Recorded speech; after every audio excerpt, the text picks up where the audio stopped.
আসসালামু আলাইকুম।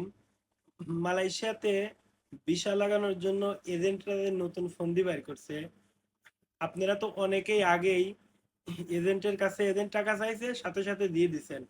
900 কোটি টাকা চাইছে বেশি, ওই টাকাটা দিয়ে দিচ্ছেন। কিন্তু এজেন্টরে আপনাদের এতটুকু যোগ্যতা নাই জিগানোর যে ভাই এই টাকাটা কিসের জন্য নিচ্ছেন, এই টাকাটা নিয়ে আমাদের লাভটা কি, গভর্নমেন্ট কিসের জন্য টাকাটা চাইছে, আমাকে প্রুফ দেন। আপনারা দলিল চাইছেন, চান নাই। ভাই এই জন্যই তো আপনারা ধরা খান। আপনি দেখেন, এজেন্টকে আপনি জিজ্ঞাসা প্রশ্ন করেন যে ভাই এই 900 টাকা আপনি কেন নিচ্ছেন। আপনি কি জানেন যে এই এজেন্ট যে এই 900 টাকা নিচ্ছে কেন নিচ্ছে? ভাই আপনাকে আমি ডিটেলস, পুরো ডিটেলস আজকে এই ভিডিওর মধ্যে আমি বলবো যে এই 900 টাকা এজেন্ট কেন নিচ্ছে এবং এই 900 টাকা এজেন্টকে দিয়ে আপনার লাভটা কি।